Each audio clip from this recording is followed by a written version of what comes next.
Ang programang ito ay rated SPG. Striktong patnubay at gabay ng magulang ang kailangan. Maaaring may masiselang tema, lengguwahe, karahasan, sexual, horror o droga na hindi angkop sa mga bata. Trixie, ipagtatanggol si Lilet. Alamin natin. Welcome back sa aking channel. Mga kaganapan sa Lilet Matias.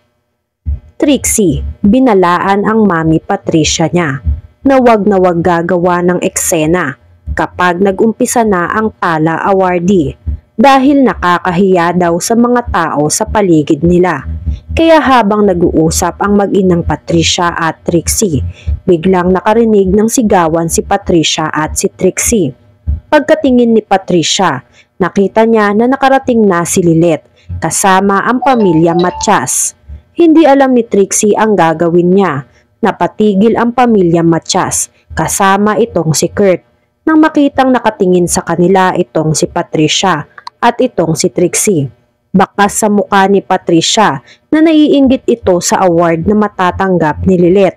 Hindi napigilan ni Patricia ang kanyang sarili at ang pagiging maldita niya. Nilapitan ni Patricia sina Lilet. Pilit siyang pinipigilan ni Trixie pero sadyang matigas ang ulo nitong si Patricia. Paglapit ni Patricia kay Lilet at sa pamilya nito, iiwasan na sana siya nila Lilet. Pero madaming sinasabi si Patricia tungkol dito kay Lilet. Kaya sinabi ni Lilet kay Patricia, mahiya ka naman sa pag-uugali mo. Madaming tao ang nakakakita sa kasamaan mo. Pwede ba magpakatao ka naman ngayon? Tumigil ka na. Sumagot naman si Patricia kay Lilet. Bakit ako titigil? Sino ka ba para sundin ko? Kaya kong magpakatao. Ikaw, kaya mo bang magpakatao? Obviously hindi, kasi hindi ka naman tao. Palaban naman na sumagot si Lilet. Tama naman po, hindi ako tao ngayon. Dahil ngayong araw, isa akong tala. Napawaw ang pamilya Matias sa banat ng ating bida na si Lilet Matias. Laban dito kay Patricia. Kaya napasabi si Patricia kay Lilet, gusto mo ba makakita ng maraming tala ngayon, Lilet? At dahil sa sinabi ni Patricia, sumagot ulit si Lilet, do you need another task force in other types of death threat under the revised penal code? Magsabi lang po kayo ha. 3 po kaming abogado dito ngayon. Napahanga kay Lilet ang pamilya niya sa bawat salita na binitawan niya kay Patricia. Samantalang si Patricia naman ay natameme lang sa mga sinasabi sa kanya ni Lilet. Dahil sa ginawang pamamahiya ni Lilet kay Patricia, inaya na lang ni Trixie si Patricia na umupo na sa loob dahil mag-uumpisa na ang event para sa mga tala awardee. Walang nagawa si Patricia kundi sundin ang utos ng anak niyang si Trixie. Samantala, dahil sa pagkapahiya ni Patricia, naisipan ni Patricia na bumili muna ng maiinom dahil na-stress siya sa mga sagutan ni Lilet. Sa paglalakad ni Patricia, nakasalubong ni Patricia si Meredith at si Ira. Samantala, habang nag-uusap si Meredith, Ira at Spanky, napag-alaman nila na kasama pala si Lilet sa kapararangalan ngayon bilang tala awardee.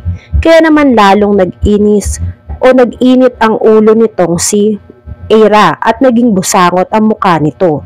Sa nalaman niyang nominee ang mortal niyang kaaway na si Lilet. Habang nag-uusap silang tatlo, napao naman itong si Spanky nang makita si Patricia na palapit sa kanila. Nagtataka si Spanky kung ano ang ginagawa ni Patricia sa lugar na iyon. Samantala, wala naman si Patricia sa awardee na pararangalan maging ang anak niyang si Trixie.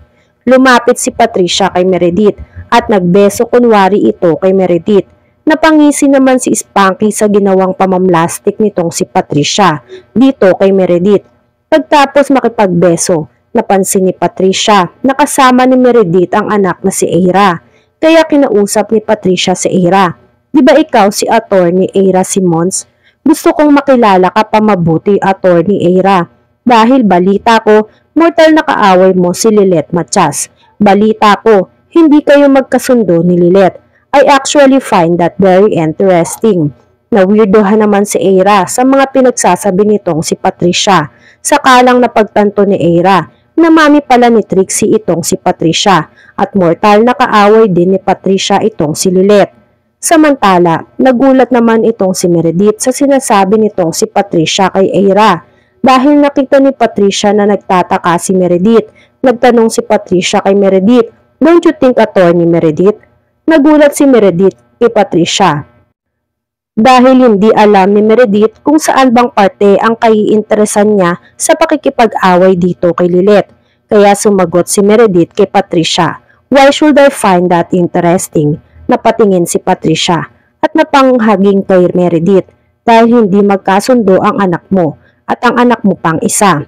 Napatigil si Meredith at nabigla sa sinabi ni Patricia. Biglang bawi naman si Patricia sa sinabi niya kay Meredith. Kabadong-kabado si Meredith sa sinabi nitong si Patricia dahil ramdam ni Meredith na may sikreto itong si Patricia na hindi sinasabi sa kanya. At tila may alam pa ito sa isang anak pa ni Meredith, kaya gano'n na lang ang lumalabas sa bibig nito. Para hindi mahuli itong si Patricia, nagpaalam na si Patricia na babalik na siya sa loob dahil mag-uumpisa na ang tala awarding. Bago pumasok si Patricia, nagpunta muna si Patricia sa CR para mag-ayos ng kanyang sarili. May nakabunggo si Patricia na isang babae at may dala pa nga itong isang bulaklak.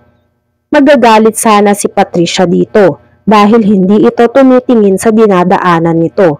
Pagkaharap ng babae, napansin ni Patricia na parang pamilyar ang mukha nito sa kanya. Dun nga ay naalala niya na ito si Sally na tinulungan ni Patricia para makapagpiyansa at magpatuloy ang buhay nito. Kaya nang makita ni Patricia si Sally, napasabi na lang si Patricia kay Sally, "Is that you?" Kaya sumagot naman si Sally kay Patricia, "Opo, pinagpapatuloy ko lang ang naunsaming kailangan kong gawin."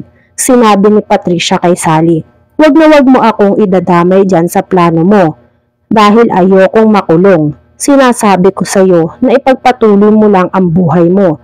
Hindi ko sinabi na makipagsabwatan ako sa iyo para makaganti ka dito kay Lilet." Samantala, habang ginagawad na ang award para kay Lilet, tuwang-tuwa si Lilet sa natanggap niya, pati na rin ang mga pamilya niya. Biglang lumapit si Sally kay Lilet na may dalang bulaklak.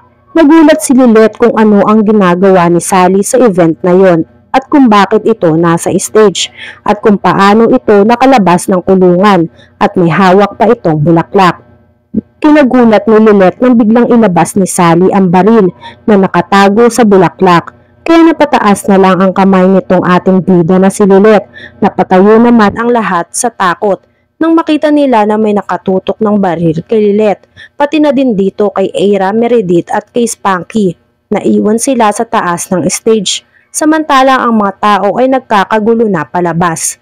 Sumigaw si Sally, "Sige, subukan nyo, pasasabugin ko ang mga ulo ninyo." Takot na takot ang pamilya Matias sa sitwasyon nitong si Lilet dahil sa panunutok ng baril nitong si Sally. Ano kaya ang hihilingin ng kapalit nitong si Sally? Kapalit ng buhay nila Lilet.